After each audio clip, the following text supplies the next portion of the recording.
बिस्मिल्लाहिर्रहमानिर्रहीम। Welcome to the fifth session of SPC. हमारा आज का टॉपिक है control charts in Minitab. तो मिनट ऐप के बारे में हमने एक जनरल इंट्रोडक्शन ले लिया था पिछले सेशन में कि कौन सी जगह से हमें क्या क्या चीज़ अवेलेबल है। आज थोड़ा सा डीप डाइव करते हैं। पहले मैं ये ऐसी विंडोज़ बंद कर देता हूँ जो मैं आज के सेशन के लिए अननेसेसरी हैं। तो हमारे पास अभी खाली आउटपुट विंडो है और खाली हमारे पास स्प्रेडशीट है। तो आपको याद होगा कि मैं क्विकली रिवाइज कर देता हूँ कि हमने बड़ी बड़ी बात ये की थी कि हमें कंट्रोल चार्ट्स जो हैं वो स्टैट्स के अंदर कंट्रोल चार्ट का एक डायलॉग है उसके अंदर मिलते हैं। और ये इसके अंदर फिर मुख्तलिफ मॉड्यूल्स हैं वेरिएबल चार्ट्स के लिए और एट्रीब्यूट चार्ट्स के लिए। वेरिएबल का हमने बताया था कि वो चार्ट्स जो कि जिनमें वेरिएबल डेटा या numeric data which can assume any possible value, उसको हम वेरिएबल कहते हैं। और एट्रीब्यूट डेटा वो डेटा जो येस नो पास फेल या क्वालिटेटिव स्टडीज़ में लेकर्ट स्केल के 5 पॉइंट्स, उस तरह के डेटा को हम एट्रीब्यूट डेटा कहते हैं। और भी इस तरह की ऑप्शंस हो सकती हैं जो कि non numeric non variable data होता है। न्यूमेरिक वेरिएबल जो डेटा एट्रीब्यूट होता है वो किसी केस में न्यूमेरिक के सेंस में हो सकता है कि 1 0 अगर आप कर लें तो वो न्यूमेरिक भी हो जाता है, लेकिन इट इज़ नॉट वेरिएबल, यानी वो फिक्स्ड वैल्यूज रहती हैं। फिर ये दोनों वेरिएबल डेटा जो है वो दोनों सेंस में हो सकता है, सब ग्रुप्स में भी और इंडिविजुअल्स में भी। इंडिविजुअल का मतलब होता है कि आपने स्ट्रेट वैल्यू ली और उसको रिकॉर्ड करके प्लॉट कर दिया। सब ग्रुप का मतलब होता है कि आप डेटा को ग्रुप करते हैं। फॉर एग्जांपल, एक मजदूर है जिसने 1 घंटा काम किया एक ही मशीन पे, एक ही इन्वायरमेंट पे, एक ही तरह के पीसेस पे। तो उससे आपने 5 या 6 वैल्यूज ली या 8 10 जितनी भी वैल्यूज ली, उनको आप एक सब ग्रुप बना देते हैं और उन सब की एवरेज लेके एक डेटा पॉइंट प्लॉट करते हैं, तो उनको हम सब ग्रुप्स कहते हैं। अब फिर कंट्रोल चार्ट्स के बाद क्वालिटी टूल्स में हमारे पास कंट्रोल चार्ट से रिलेटेड चीज़ें हैं, जैसे फॉर एग्जांपल यहाँ पे कैपेबिलिटी एनालिसिस है। फिर इसके बाद गॉज या गेज स्टडीज़ हैं जिनको हम गेज आर के स्टडी के नाम से हमने काफ़ी डिस्कस किया पिछले सेशन में। इसी तरह फिर असिस्टेंट में अगर आप आते हैं तो आपके पास यहाँ पे मेजरमेंट सिस्टम एनालिसिस है, अगेन गेज आर के पॉइंट ऑफ व्यू से। फिर कैपेबिलिटी एनालिसिस है। कैपेबिलिटी हमने कहा था कि the ability of process to meet customer requirements. तो ये यहाँ से मुख्तलिफ चीज़ें कर सकते हैं। फिर बिफोर आफ्टर कैपेबिलिटी एनालिसिस, यानी पहले नहीं था, आपने इम्प्रूवमेंट लाई, प्रोसेस इम्प्रूव किया, तो बाद वाले प्रोसेस को एनालाइज करना, पिछले से कंपेयर करना। इसी तरह बिफोर आफ्टर कंट्रोल चार्ट्स, इसी तरह कंट्रोल चार्ट्स।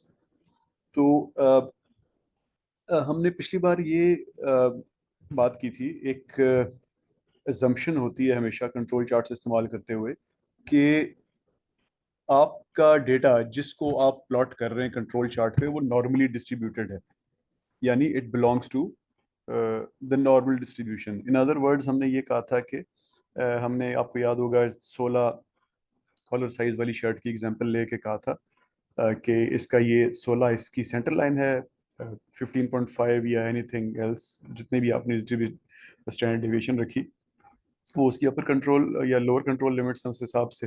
तो वो एक नॉर्मल चार्ट का ग्राफ बन गया था जिसमें सेंटर लाइन भी थी और 3 सिग्मा लाइन राइट पे थी, 3 लेफ्ट पे। तो हमने कहा था कि इसको अगर टॉपल कर दिया जाए राइट साइड पे या गिरा दिया जाए तो वही जो कंट्रोल लिमिट हैं वो यूसीएल और एलसीएल बन जाएंगी कंट्रोल चार्ट की। सेंटर लाइन आपकी सेंटर लाइन बन जाएगी। और जो आपने नॉर्मल डिस्ट्रीब्यूशन में डेटा स्टैक किया हुआ था या उसको रन चार्ट में प्लॉट नहीं किया हुआ था, उसको रन चार्ट में प्लॉट कर दें तो वो कंट्रोल चार्ट बन जाता है। तो इसका मतलब ये हुआ कि कंट्रोल चार्ट्स जो हैं वो एनालिसिस करते हुए एक assumption होती है कि the data is normally distributed. तो इसका मतलब ये हुआ कि जब भी आपके पास कोई डेटा आए और आप उसका कंट्रोल चार्ट बनाना चाहते हैं तो पहला स्टेप आपका ये होना चाहिए, the first order of business should be, कि आप देखें कि डेटा नॉर्मली डिस्ट्रीब्यूटेड है कि नहीं जो मेरे पास डेटा है। वो आप कैसे करेंगे? हम यहाँ पे एक सैम्पल डेटा जनरेट करते हैं। ये मैं कैल्क में जा रहा हूँ और रैंडम डेटा में यहाँ पे देखें बहुत सारी डिस्ट्रीब्यूशन है ना।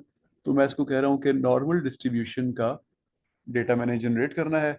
वो पूछ रहा है कि कितनी रोज चाहिए डेटा की, मैं उसको बता देता हूँ कि 100 रोज चाहिए, कुछ भी आप बता सकते हैं। फिर कहाँ स्टोर करना है मैं उसको बता रहा हूँ, कॉलम 1 में स्टोर कर दो। मीन क्या है, हमारी शर्ट कॉलर साइज का मीन हमें 16 चाहिए तो मैं यहाँ 16 लिख देता हूँ।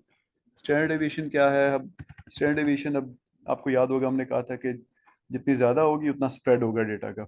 तो आप मे बी 0.01 लिखेंगे तो जो आपकी कंट्रोल लिमिट्स बन जाएंगी वो रफली 15.97 से 16.03 तक हो जाएंगी। ज़ाहिर है ये आइडियल से भी बहुत ज़्यादा है, तो हम 0.1 लिख लेते हैं। जितना बढ़ता जाएगा उतना आपका स्प्रेड बढ़ता जाएगा, और इन अदर वर्ड्स प्रोसेस की कैपेबिलिटी प्रॉबली कम होती जाएगी। तो मैं ओके करता हूँ, तो इसने क्या किया कि इसने, मैं आपको जस्ट दिखाने के लिए इसको थोड़ा ऊपर खींच रहा हूँ, कि इसने 100 रोज जनरेट कर दी नॉर्मल डेटा की, जिसकी एवरेज 16 है। तो अब हम देखते हैं कि ये नॉर्मल है या नहीं है। ऑब्वियसली हमने नॉर्मल जनरेट किया तो नॉर्मल ही होगा, लेकिन सीखने के लिए कि कैसे देखते हैं कोई डेटा नॉर्मल है या नहीं, तो let's go to stats, quality control और इंडिविजुअल डिस्ट्रीब्यूशन आइडेंटिफिकेशन। तो यहाँ पे हम इसको बता रहे हैं कि सिंगल कॉलम में हमारा डेटा है C1 में, सब ग्रुप्स नहीं है। यहाँ पे ये नीचे पूछ रहा है रेडियो बटन के जरिए कि तमाम डिस्ट्रीब्यूशंस देखनी है या कोई पर्टिकुलर डिस्ट्रीब्यूशन देखना चाहते हैं। तो मैंने इसको बताया कि मैं सारी देखना चाहता हूँ। अगर पर्टिकुलर देखना चाहूँ तो नीचे वाले को क्लिक करके इसको बता दूंगा कि कौन कौन सी देखना चाहता हूँ। फिर इसी तरह ऊपर जो बटन्स हैं, बॉक्स कॉक्स ट्रांसफॉर्मेशन और जॉनसन्स, ये अगर आपका डेटा नॉन नॉर्मल हो तो ये इसको नॉर्मल में ट्रांसफॉर्म करने के लिए इस्तेमाल होती हैं। अब थोड़ी देर में हम देखेंगे कि कैसे। और फिर इसके नीचे ऑप्शंस और रिजल्ट्स हैं। ऑप्शंस में एक मेन चीज़ होती है, वो आपकी पी वैल्यू या कॉन्फिडेंस इंटरवल होता है 95%। इसी को अल्फ़ा 95 को 100 में से मनफी करें तो 5 बच जाता है, यानी 0.05, वो हमारी अल्फ़ा वैल्यू मैंने रखी है यहाँ पे। ये एक और स्टैट्स की का सब्जेक्ट है जो हमारा कंट्रोल चार्ट से रिलेटेड नहीं है, लेकिन जनरली स्पीकिंग ये किसी टेस्ट की सेंसिटिविटी को कंट्रोल करने के लिए होता है। आप 0.99 करेंगे तो आपका टेस्ट बहुत सेंसिटिव हो जाएगा, यानी वो इन अ पॉजिटिव सेंस वो फॉल्स पॉजिटिव्स तो नहीं देगा, लेकिन फॉल्स नेगेटिव्स बहुत सारे देगा। तुम्हारा टॉपिक नहीं है, लेट्स मूव ऑन। बस इस स्टैंडर्ड इसको 0.05 ही रखें आप, या 95% ही रखें। फिर आप रिजल्ट्स में देखें तो ये मुख्तलिफ आप कौन सी स्टेटिस्टिक्स करना चाहते हैं, कौन से इससे पैरामीटर्स लेना चाहते हैं, वो यहाँ पे आप सेट कर सकते हैं। और मैं अब यहाँ पे ओके दबा देता हूँ। तो ओके दबाया तो इसने बहुत सारे चार्ट्स जनरेट कर दिए और नीचे फिर कुछ स्टैट्स जनरेट कर दिए। शुरू में कुछ वार्निंग्स हैं कि अगर कोई ये क्योंकि इसने सब डिस्ट्रीब्यूशंस को असेस किया है, तो कुछ डिस्ट्रीब्यूशंस ऐसी होती हैं जो कॉन्फिडेंस इंटरवल कैलकुलेट करने के लिए जिनके अंदर डेटा नहीं होता, तो वो उनके बारे में बता देता है यहाँ पे। अभी चार्ट छोटे हैं तो चार्ट ग्रुप हुए हैं चार चार में, तो मैं इनको क्या करता हूँ कि एक ग्रुप को सिलेक्ट करके डबल क्लिक करता हूँ, तो ये एक अलग विंडो खुल जाएगी और मैं इसको बड़ा कर लूंगा। दो तरह से एनालिसिस आप कर सकते हैं। एक तो ये आपके पास हर इंडिविजुअल ग्राफ को देखें, जैसे फॉर एग्जांपल लेफ्ट साइड से ऊपर वाले को देखें, नॉर्मल ग्राफ को, नॉर्मल डिस्ट्रीब्यूशन को कंप्लाई कर रहा है कि नहीं। तो इसके अंदर अपर बाउंड और लोअर बाउंड और मीन वैल्यू की लाइनें लगी हुई हैं। तो जनरली स्पीकिंग अगर आपके सारे डॉट्स ब्लू वाले इन बाउंड्स के अंदर लगे हुए हैं, तो इसका मतलब है कि आपकी डिस्ट्रीब्यूशन को ये कंफर्म कर रहे हैं। तो मैं अगर किसी एक ब्लू डॉट के ऊपर जाके माउस रखूं तो ये उसकी वैल्यू बता देगा मुझे कि इसकी वैल्यू क्या है और परसेंटाइल में ये कहाँ पे है, परसेंटेज में कहाँ पे है। और इसी तरह अगर मैं ये बाउंड्स वाली लाइन पे रखूँ तो ये मुझे बता देगा कि इसने बाउंड्स कैसे कंस्ट्रक्ट किए हैं। तो विजुअली अगर आप देखें तो ये मोर और लेस सारे के सारे पॉइंट्स अंदर ही है। एक आध पॉइंट जो है वो बाउंड पे टच कर रहा है।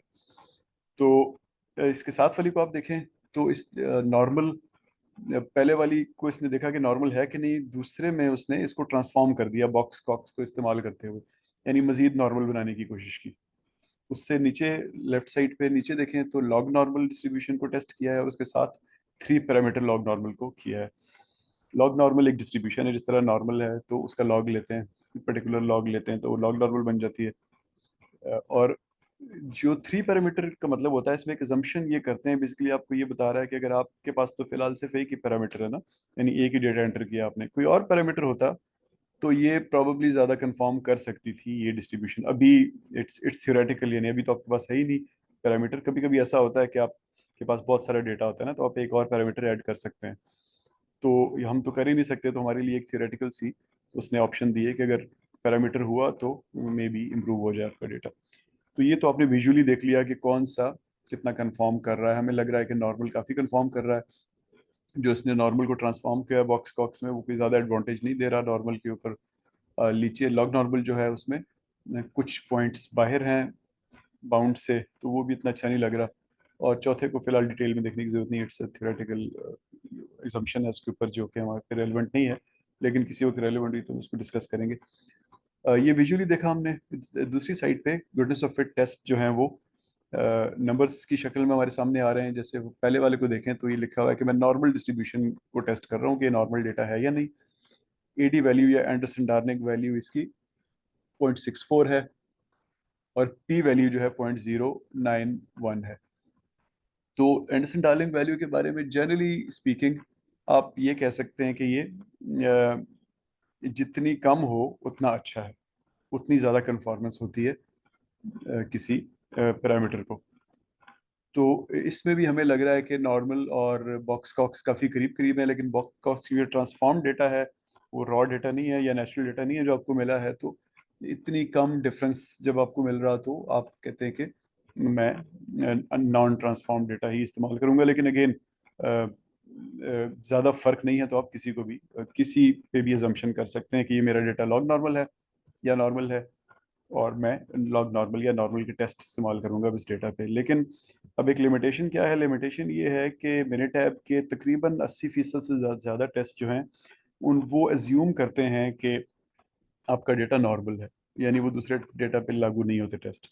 ये सिर्फ मिनिटैब में नहीं, ऑब्वियसली ये पूरी स्टेटिस्टिक्स के लिए है कि स्टेटिस्टिक्स जो है वो डेटा की नॉर्मेलिटी पे बहुत ज़्यादा डिपेंड करती है।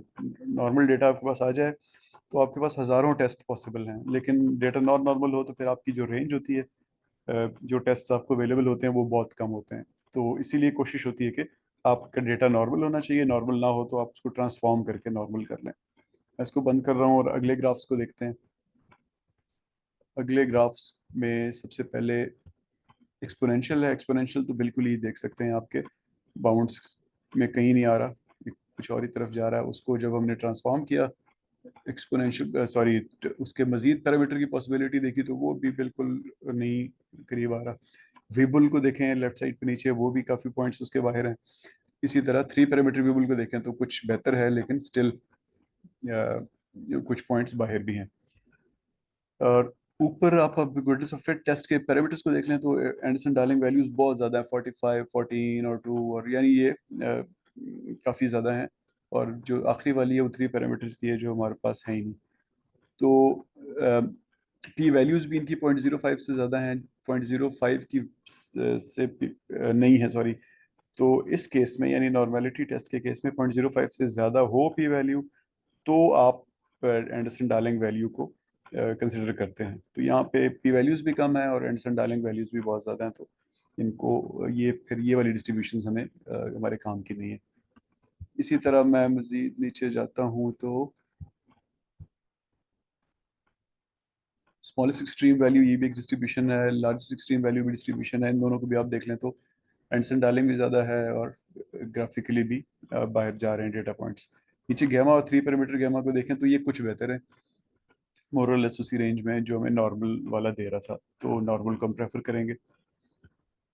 आखिरी वाले को देखें तो इसके अंदर लॉजिस्टिक है, लॉग लॉजिस्टिक है, और 3 पैरामीटर लॉग लॉजिस्टिक है। तो अब आप इनको भी देख लें तो इनकी भी एंडरसन डार्लिंग वैल्यू मोरलेस वही है जो हमें 3 पैरामीटर को हम इसलिए नहीं देख रहे कि हमारे पास है ही नहीं पैरामीटर्स। तो पहले दो की वही है जो हमें नॉर्मल दे रहा था, और नीचे वाली ट्रांसफॉर्मेशन आप देखें जो नॉर्मल है, पीछे जो थी वो बॉक्स कॉक्स फार्मूला से ट्रांस नॉर्मल को ट्रांसफॉर्म किया, नॉर्मल में ट्रांसफॉर्म किया हुआ था। इस दफ़ा इसने जॉनसन को यूज़ करते हुए ट्रांसफॉर्म किया, तो जॉनसन की ट्रांसफॉर्मेशन की वैल्यू सिग्निफिकेंटली एडी की कम है, 0.276, बाकियों से बहुत ज़्यादा अच्छी है। और पी वैल्यू भी 0.64 है। तो प्रॉबली अब हमें हमारे लिए सबसे जो बेहतर डेटा को एनालिसिस करने का तरीका ये है कि हम अपने इस डेटा को ट्रांसफॉर्म कर दें नॉर्मल के अंदर यूजिंग जॉनसन्स ट्रांसफॉर्मेशन। इसको मैं अगेन ये बंद करता हूँ, और अब इसी चीज़ को हम स्टैट्स की शक्ल में देखते हैं। ये यहाँ पे इसने डिस्क्रिप्टिव स्टैट्स दिए हैं थोड़े से, और ट्रांसफॉर्मेशन के बारे में उसने बताया कि अगर बॉक्स कॉक्स करनी है यानी एक्सेप्टेबल है। अगर जो मैंने आपको बॉक्स कॉक्स की इनपुट दी है तो बॉक्स कॉक्स ट्रांसफॉर्म करते हुए लैम्डा को 5 ले लें, -5 उसकी ट्रांसफॉर्मेशन के लिए बेसिकली जिस तरह नॉर्मल के लिए हमें एक लॉग चाहिए होता है, इस तरह से ट्रांसफॉर्मेशन के लिए एक लैम्डा वैल्यू चाहिए होती है। और जॉनसन्स ट्रांसफॉर्मेशन इस्तेमाल करनी है तो उसके लिए भी उसने फार्मूला दे दिया, यानी फॉर एवरी पॉइंट ये वाला फार्मूला इस्तेमाल करके एक्स वो है जो आपकी वैल्यू है तो आपको ट्रांसफॉर्म करके देगा। इसके नीचे गुडनेस ऑफ फिट टेस्ट की कुछ डिटेल्स हैं, जैसे एंडरसन डार्लिंग अगेन हमने देखना है कि सबसे छोटी वैल्यू कौन सी है, सबसे छोटी सबसे आखिर में लिखी हुई है transformed normal using Johnson. P value भी अगर आप देखें तो मैंने आपको बताया था 0.05 से ऊपर होनी चाहिए, तो इसकी ऊपर है, बहुत सौ की और भी ऊपर है, कुछ की नहीं है। जिनकी नहीं है उनको बिल्कुल डिस्कार्ड कर दें, जिनकी है उनको फिर आपस में कंपेयर कर लें कि एंडरसन डार्लिंग सबसे कम किसकी है। आखिर में एल आर टी पी लिखा हुआ है, लाइकलीहुड रेशियो टेस्ट पी, ये सिर्फ उनके लिए है जिनमें ये एडिशनल पैरामीटर्स कह रहा है कि अगर होते तो क्या होता। तो चूंकि हमारे पास है ही नहीं तो हमें फिर हमारे लिए बहुत ज़्यादा रेलिवेंट नहीं है ये वाली स्टेटिस्टिक। और आखिर में फिर जो आखिरी आउटपुट है इसकी, ये मशीन लर्निंग एस्टिमेट्स हैं। आर्टिफिशियल इंटेलिजेंस यूज़ करके ये आपको प्रिडिक्ट करके बताता है कि कौन सी, अगर आप मजीद डेटा ऐड करते जाएंगे तो कौन सी डिस्ट्रीब्यूशन ज़्यादा रेलेवेंट होगी। तो ये हमारा इंशाल्लाह आखिरी टॉपिक होगा सेमेस्टर का, टॉपिक नंबर 16, वहाँ पे हम इसको डिटेल में डिस्कस करेंगे।